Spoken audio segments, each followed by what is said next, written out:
Did you know Elvis Presley bought Graceland when he was only 22 years old? Or that one famous room has green shag carpet, not just on the floor, but climbing up the walls and covering the entire ceiling. And get this, the whole upstairs of the mansion where Elvis passed away remains completely off limits to the public, exactly as he left it. It's a private sanctuary nobody visiting gets to see, holding secrets frozen in time since August 1977. Okay, let's rewind the clock way back. Picture this, it's 1957. Elvis Presley isn't just a singer, he's a phenomenon. A hurricane of rock and roll, changing everything. But even hurricanes need a place to land, right? Elvis was living with his parents, Vernon and Gladys, in a house on Audubon Drive in Memphis. It was nice, sure, but things were getting kinda crazy. Fans were everywhere hanging around, looking in windows. It just wasn't private enough for the biggest star on the planet. He needed space, he needed security. He needed something grander. So Elvis, at the tender age of 22, decided it was time to upgrade. Big time. He set his sights on a large property south of the city center, out on Highway 51 South. It was a mansion sitting on over 13 acres of land. Think about being 22 and buying a mansion. It's mind-blowing. The property already had a name, Graceland. Now, Elvis didn't name it that. It was named by the previous owners, the Moore family. Dr. Thomas Moore and his wife Ruth built the house in 1939. Ruth Moore's aunt was named Grace Toof, and the land had actually been in the Toof family for generations, operating as a farm. They named the mansion they built in her honor, Graceland, Kinda, Sweet, Right. Elvis just kept the name. It stuck. And boy, did it ever stick. The price tag back in March 1957, a cool $102,500. Now, that sounds like a steal today, especially for a mansion on that much land. But back then, that was serious money. Think about inflation. That's roughly equivalent to over $1 million in today's money. Still, for the king of rock and roll, who is pulling in cash faster than he could count it, from record sales, movies, and concerts, it was doable. He put down a deposit, and the deal was done. Elvis Presley, the boy from Tupelo who grew up poor, now owned one of the most impressive estates in Memphis. He wasn't just buying a house, he was buying a statement, a symbol of how far he'd come. He was also buying privacy, a refuge from the screaming crowds and the flashbulbs.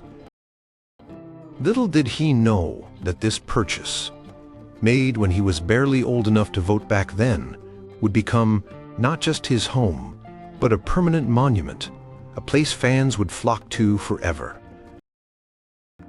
The original house was a two-story colonial revival-style building. Impressive, yes, but perhaps not quite as sprawling as the Graceland we picture today. Elvis hadn't even started making his mark on it yet. That would come soon enough. But the initial purchase, the sheer fact that a 22-year-old bought this iconic place and kept its inherited name, is where the whole incredible story begins. It wasn't just a real estate transaction. It was the foundation stone for a legend's lair. You can't talk about Graceland without talking about the gates. Seriously, They are almost as famous as the house itself. When Elvis first bought the place, there were just regular gates there. Nice, sure, but not very Elvis. He needed something that screamed rock and roll, something unique, something that made a statement right at the entrance. So, in April 1957, not long after moving in, Elvis commissioned brand new gates. He wanted something special, designed specifically for him. He hired Memphis-based Tennessee Fabricating Company to do the job. The design, pure Elvis. It features musical notes, naturally. Big, bold black notes dancing across the white metalwork. And right in the center, silhouetted figures playing guitars. Two of them, facing each other. It's unmistakable. You see those gates, you know exactly where you are. They weren't just functional. They were art. They were a declaration. Welcome to the home of the king of rock and roll. These weren't just slapped together overnight either. They were custom-made, designed to reflect Elvis's passion and profession. Imagine the excitement when they were finally installed. Swinging open to let Elvis's Cadillacs glide through, swinging closed to keep the curious world at bay, at least physically, but symbolically. Those gates became a connection point. Almost immediately, fans started treating them like a shrine. They'd flock there, hoping for a glimpse of Elvis coming or going. They'd stand outside for hours. And they started leaving messages, graffiti, declarations of love, tributes. Names, dates, Elvis, I love you. Over the years, the gates and the stone wall flanking them became a constantly evolving canvas of fan adoration. It was organic, unplanned. A spontaneous outpouring of affection written right onto the property line. At first, the estate staff would try to clean it off, but it was a losing battle. As soon as it was cleaned, new messages would appear. Eventually, they sort of gave up trying to keep it pristine. The graffiti became part of the Graceland experience, part of its history. It showed just how much Elvis meant to people. Think about the countless messages scrawled there over decades. Each one representing a fan, a memory, a moment of connection. The gates weren't just metal and paint. They were a living testament to his impact. They stood guard over his private world, but they also served as the public's primary point of contact, a place where they could leave their mark, literally. Even today, people add their names and messages to the wall. It's a tradition. Standing there, reading the layers upon layers of writing, you feel the weight of history, the sheer power of Elvis's legacy. Those musical gates designed back in '57 have witnessed so much. Elvis's rise to global superstardom, his army years, his movie career, the comeback, the Vegas years, the sad decline, and his untimely death. They saw his daughter, Lisa Marie, grow up. They saw Priscilla come and go. They saw countless friends, family members, and hangers-on pass through. They remain unchanged in their core design, a symbol of the music that started it all, welcoming millions of visitors who come to pay homage to the king, still leaving their messages of love on the wall outside. They are more than just an entrance. They are the iconic first impression of a place unlike any other. When Elvis bought Graceland in 1957, it was already a substantial mansion. But it wasn't quite the sprawling complex we know today. Elvis didn't just live in Graceland. He shaped it. He added to it. He made it bigger, better, and definitely more Elvis. The original house was around 10,000 square feet. Pretty big, right? But by the time Elvis was done, it had expanded to over 17,500 square feet. That's a serious amount of extra space. So, what did he add? Well, quite a bit, reflecting his needs, his tastes, and maybe just his desire to make his home the ultimate hangout and sanctuary. One of the first major additions was enclosing the porch at the back of the house. This created more interior living space. But the really famous additions came later. Think about the trophy room. Originally, it was just a carport. Elvis needed somewhere to display his unbelievable collection of gold and platinum records, awards, memorabilia, maybe even some of his famous jumpsuits. So the carport was enclosed and transformed into a long hallway filled with glittering proof of his success. Walking through it is like walking through rock and roll history. Then there's the racquetball building. This was a huge addition built in 1975. It wasn't just a court. It was a two-story structure that included a luxury lounge area with its own bar and fancy pinball machines, plus spa facilities. Elvis loved playing racquetball, often late at night with his friends. It was a way to unwind and get some exercise. Apparently, the very last photos ever taken of Elvis alive were of him returning to the mansion after playing racquetball in the early hours of August 16, 1977. That building holds some significant history. And let's not forget the other rooms that became iconic parts of Graceland, many of which were part of remodeling, existing spaces, or smaller additions. The jungle room, for instance, was an addition to the back of the house. The TV room in the basement was a renovation. The pool room was taut. Elvis was constantly tweaking, updating, expanding. He wanted his home to be comfortable not just for him but for his family.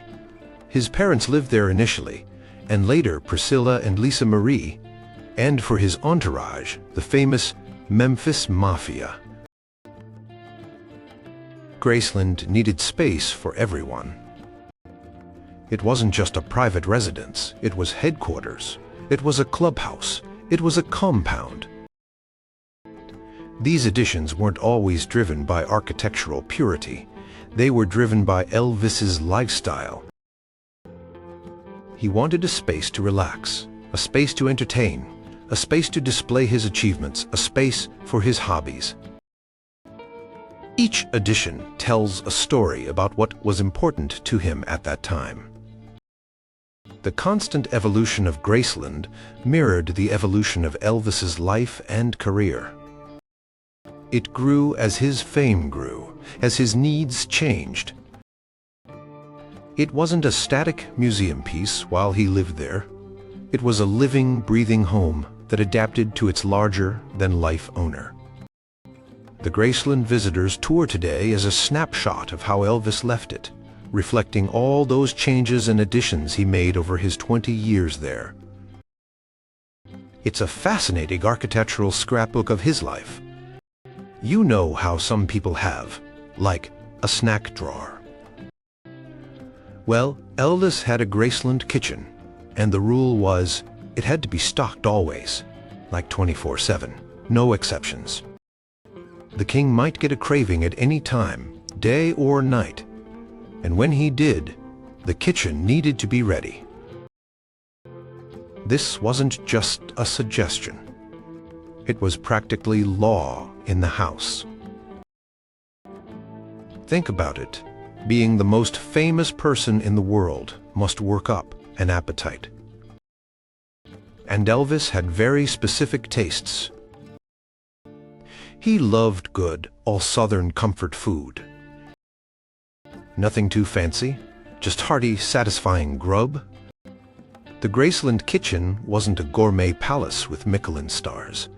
It was a functional, working kitchen designed to churn out Elvis's favorites on demand. So, what kind of things needed to be on hand at all times? Well, the basics were crucial. Plenty of bacon, lots of eggs, country ham, sausage.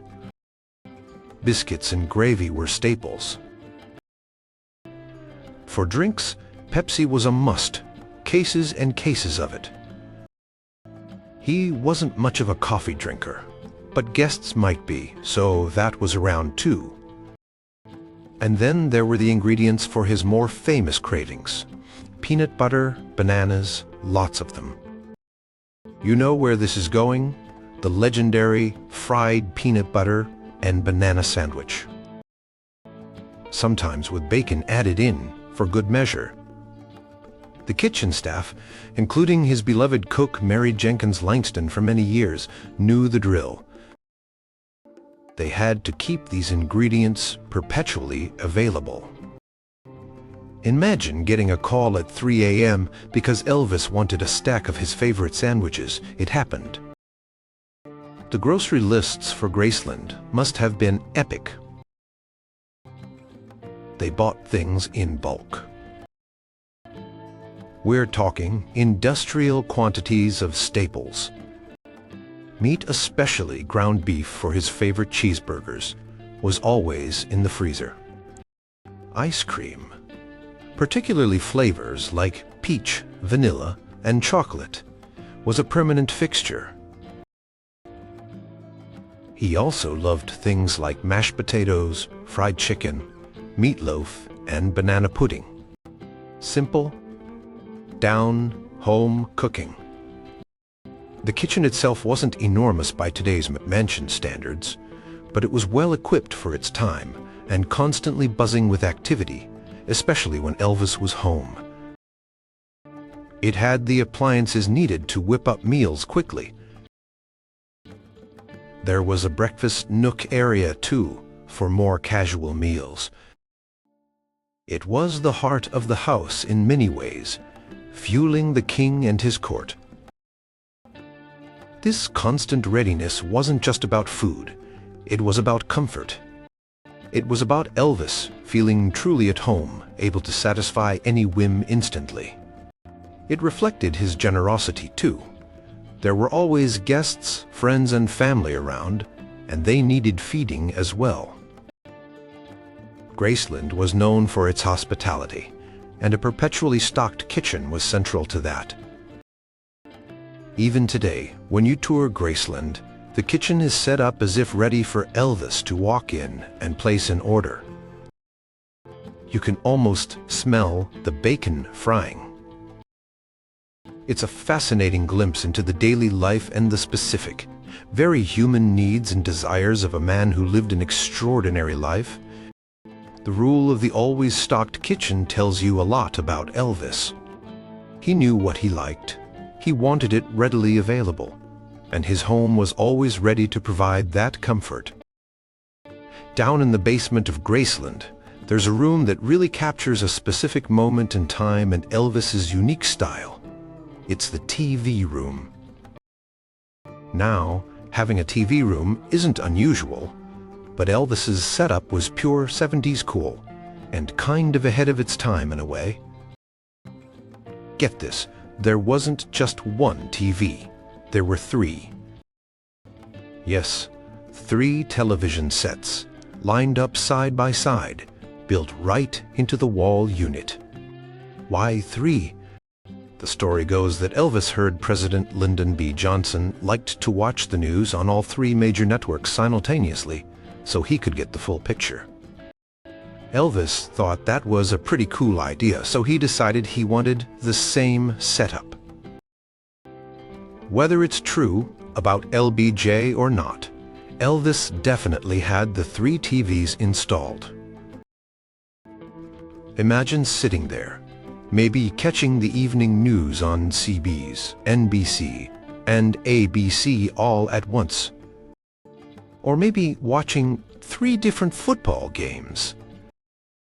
It was the ultimate channel, surfer's dream, decades before picture-in-picture was common. It showed Elvis's desire to stay connected, to see everything that was going on. The room itself is a total vibe.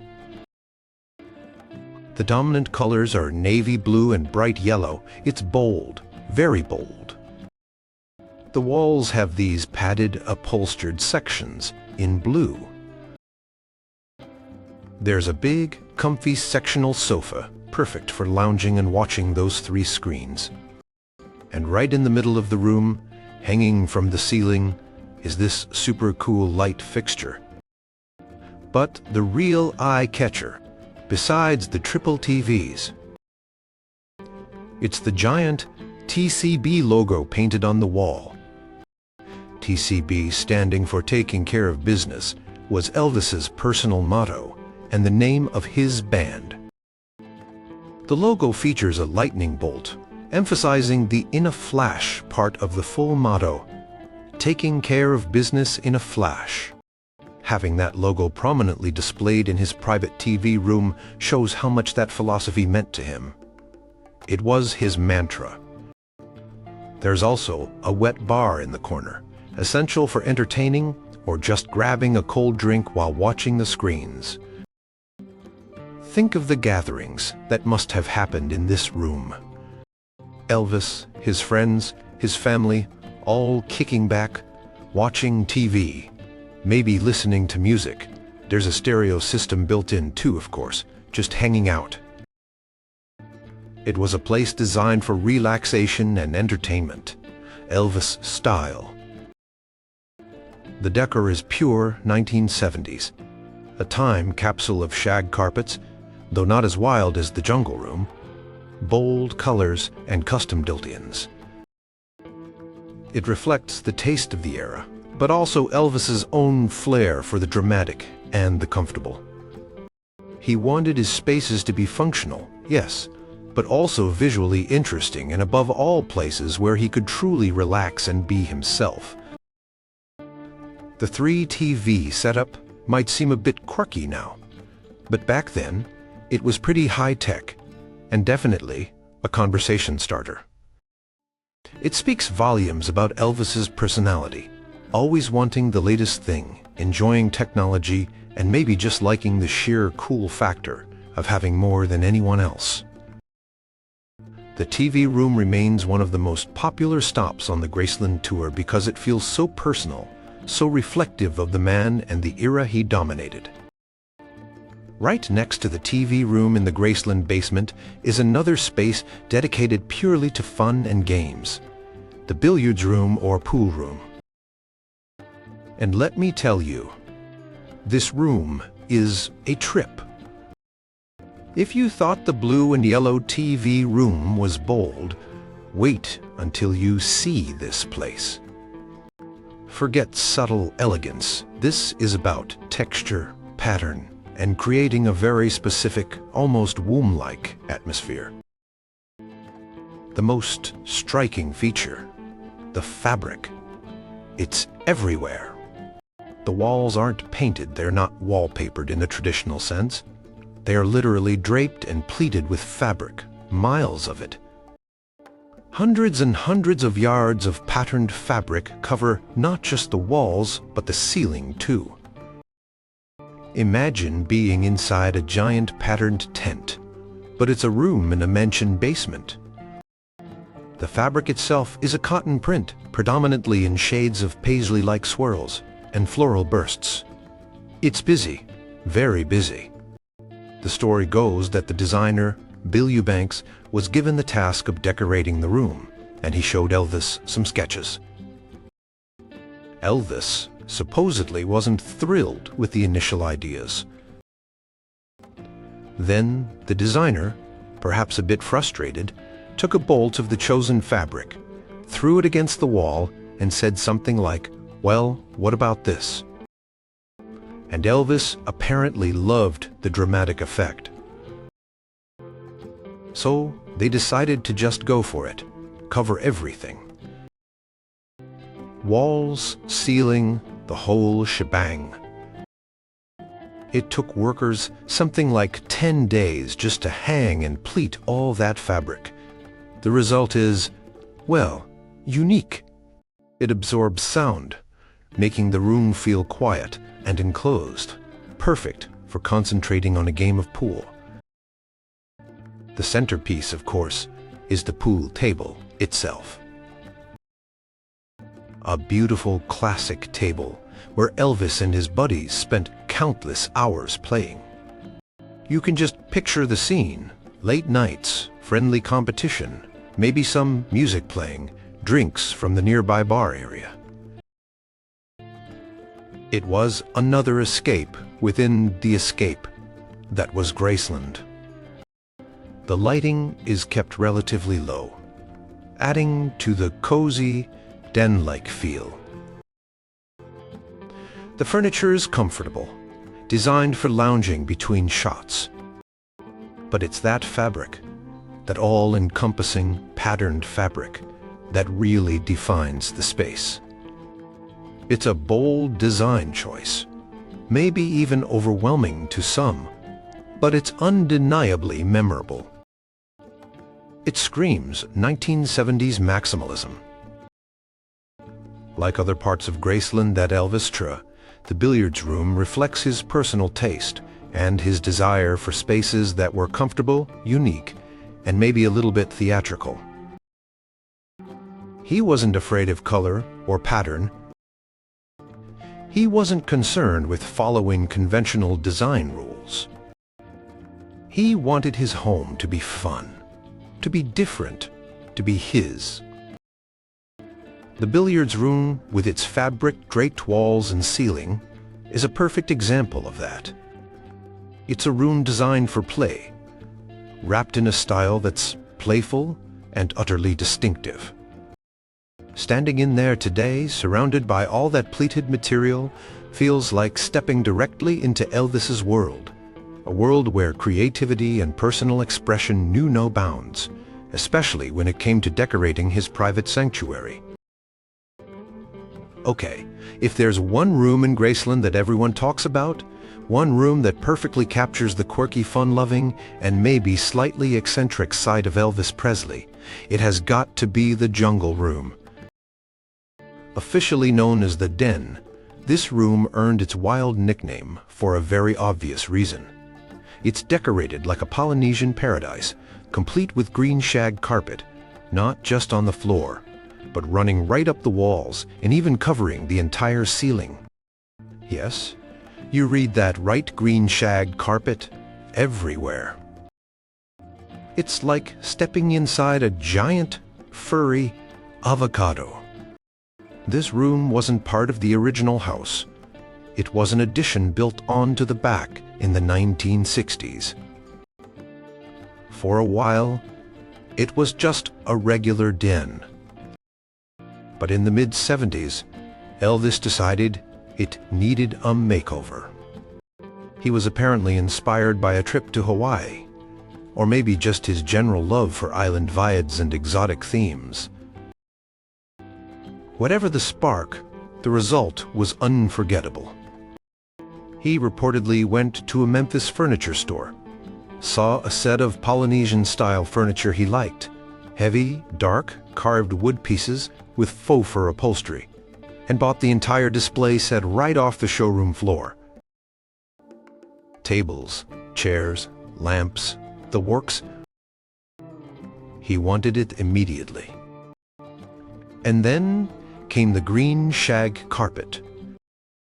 The decision to extend it up the walls and across the ceiling cemented the room's legendary status. But wait, there's more. The Jungle Room also features a built-in stone waterfall at one end. Imagine lounging on a furry chair, surrounded by green carpet, listening to the gentle trickle of water cascading down rocks. It's peak Elvis kitsch, and totally wonderful because of it. The room feels cozy, almost cave-like, thanks to the dark wood, the carpet-absorbing sound, and the relatively low lighting provided by tiki-style lamps. It was clearly a place where Elvis felt relaxed and comfortable. It became one of his favorite hangouts in the house. But the Jungle Room wasn't just for lounging and escaping. It also served a surprisingly practical purpose. In February and October of 1976, RCA, Elvis's record label, brought mobile recording equipment right into Graceland and set it up in the Jungle Room. Why? Maybe Elvis didn't feel like traveling to a Nashville studio, or perhaps he felt more creative and comfortable recording in his own unique space. Whatever the reason, some of his final studio recordings were made right there, amidst the green shag and tiki torches. Tracks for the albums from Elvis Presley, Boulevard, Memphis, Tennessee, and Moody Blue were laid down in this very room.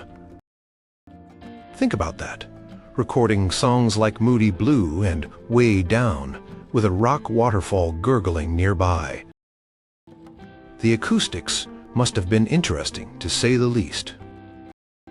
Engineers probably had their work cut out for them, dealing with all that shag carpet muffling the sound. The Jungle Room is pure, unfiltered Elvis. It's not sophisticated or highbrow. It's fun, comfortable, a little bit over the top, and completely unique to him. It shows his playful side, his love for exotic themes, and his disregard for conventional decorating norms. It's a room built for comfort and fantasy, a tropical escape right there in Memphis. And the fact that it doubled as a recording studio for some of his last hits just adds another layer to its incredible story. It's easily one of the most iconic and beloved rooms in Graceland, a furry green testament to the King's singular style.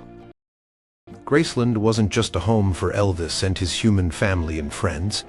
It was also a haven for a surprising number of animal residents over the years.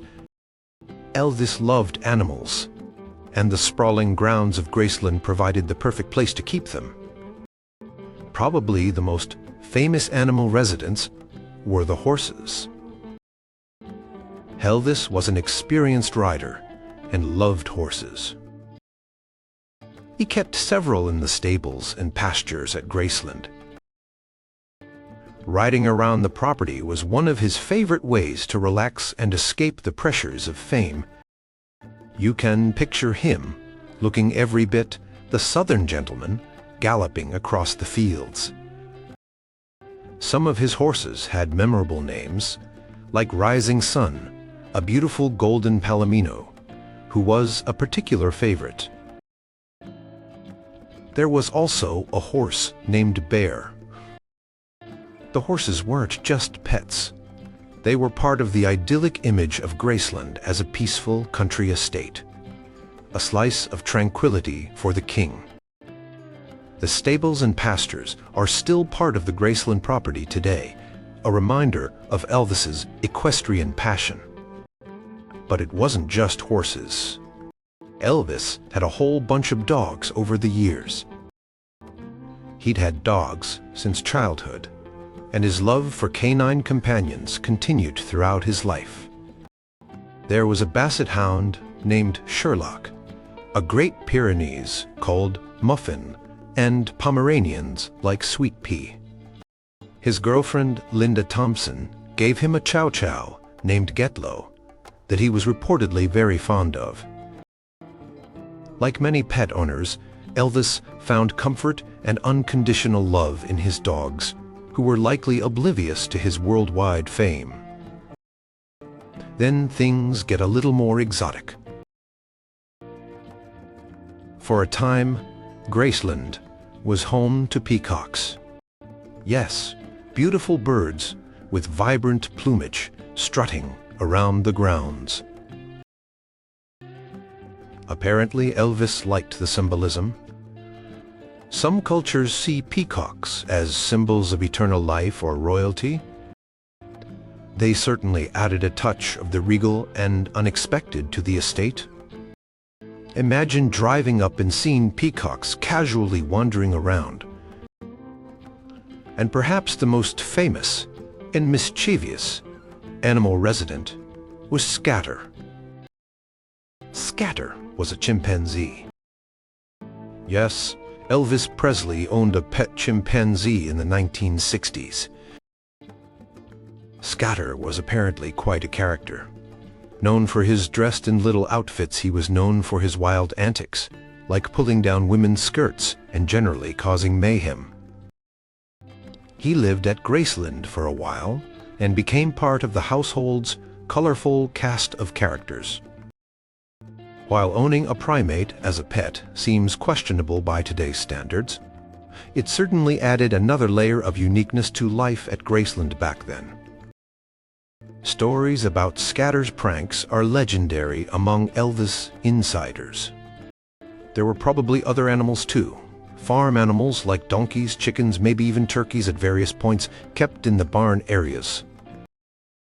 Graceland was, after all, built on former farmland. Having these animals around must have added to the feeling of being away from it all, creating a lively, bustling environment that was more than just a mansion. It was a mini-kingdom, complete with a loyal court of furry and feathered friends.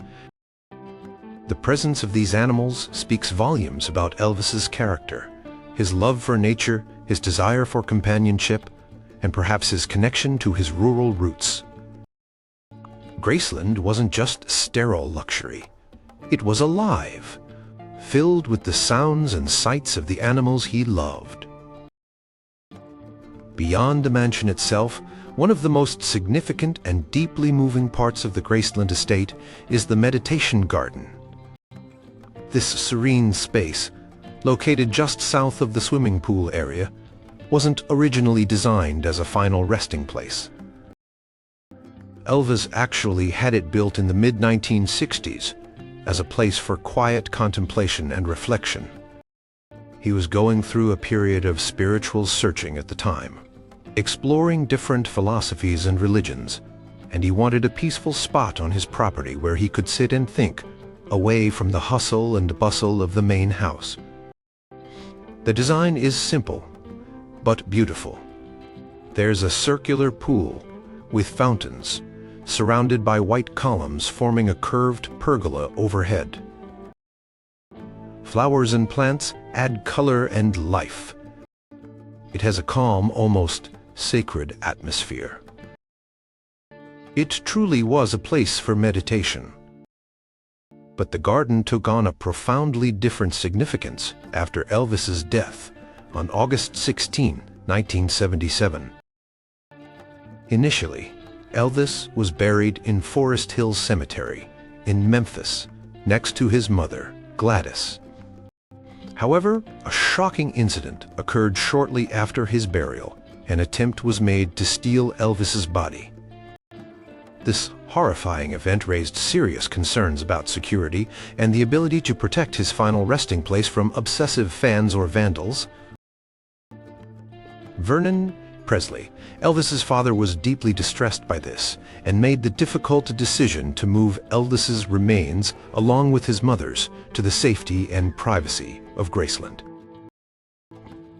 The meditation garden, already a place of peace, seemed like the most fitting location. So, in October 1977, Elvis and Gladys were reinterred in the garden. It became their final resting place right there at the home Elvis loved so much. Vernon Presley passed away just 2 years later, in 1979, and was buried alongside his wife and son. And then, Elvis's paternal grandmother, Minnie Mae Presley, known affectionately as Dodger, who had lived at Graceland for many years, died in 1980 and was also laid to rest there. The meditation garden became a family burial ground. There is also a smaller memorial marker for Elvis's twin brother, Jesse Garon Presley, who was stillborn. More recently, following the tragic death of Elvis's only child, Lisa Marie Presley, in January 2023, she too was buried in the Meditation Garden near her father and her son, Benjamin Keel, who had died in 2020 and whose grave was already there. Visiting the Meditation Garden today is a powerful experience for fans. It's the culmination of the Graceland tour. People file past the graves, quietly, leaving flowers, mementos, and messages. It's a place of profound sadness, of course, but also of peace and enduring love. Seeing the final resting places of Elvis and his beloved family members right there in the garden he created for contemplation brings the story full circle. It transforms Graceland from just a museum or a tourist attraction into something much deeper. A home, a sanctuary, and ultimately a place of eternal rest for the king of rock and roll and those closest to him. The Meditation Garden ensures that Elvis remains forever at Graceland, the place he cherished most. Perhaps the biggest mystery, the most talked about and speculated upon part of Graceland, is the upstairs. While millions of visitors walk through the downstairs rooms, the kitchen, the basement, the jungle room, and explore the grounds, the entire second floor of the mansion remains strictly off-limits to the public forever. Why? Because the upstairs was Elvis's private sanctuary, his personal domain. It housed his bedroom, his dressing room, his office, and Lisa Marie's bedroom when she was a child. And crucially, it was in his bathroom adjoining his bedroom where Elvis Presley collapsed and died on August 16, 1977. Out of respect for Elvis and his family, and to preserve the privacy of his final moments, the decision was made after his death that the upstairs area would remain untouched and unseen by tour groups. It's kept exactly as Elvis left it that day. Think about that. A whole section of this world-famous house, frozen in time since 1977. The bed probably still unmade, the books or records he might have had nearby still sitting there, his clothes possibly still in the closet. It's an incredibly poignant thought. Only a handful of people are allowed access to the upstairs area. Primarily members of the Presley family, like Priscilla and Lisa Marie before her passing, and potentially key Graceland management personnel for essential maintenance or security checks. But no tours, no photographs released, nothing. It remains a completely private space. This secrecy, of course, fuels endless curiosity and speculation. What does it really look like up there? Is it lavishly decorated like some other parts of the house? Or was it more simple and functional? What personal items remain? The lack of information makes the upstairs the ultimate enigma of Graceland. We know a few general details from descriptions given by Elvis or his family over the years before his death. His bedroom was reportedly decorated in shades of black, red, and gold with heavy, dark furniture. There was a large, custom-built bed. His office was where he conducted personal business, made phone calls, and relaxed. Lisa Marie's room held her childhood belongings. But the exact layout, the specific objects, the overall atmosphere, these remain hidden from public view. Maintaining the upstairs as a private space honors Elvis's memory in a unique way. It respects the boundary between the public persona and the private man. While Graceland is largely open as a tribute to the king, keeping his most personal quarters untouched preserves a final shred of dignity and intimacy. It ensures that the place where he spent his final moments isn't turned into a spectacle. For visitors, knowing the upstairs exists but is inaccessible adds a layer of mystique to the Graceland experience. It reminds everyone that, despite the tours and the crowds, this was once a real home, with private spaces where a man lived, slept, and ultimately passed away. The sealed-off second floor is a silent, powerful testament to the life and death of Elvis Presley, forever guarding the secrets of the king's private world just beyond the velvet ropes.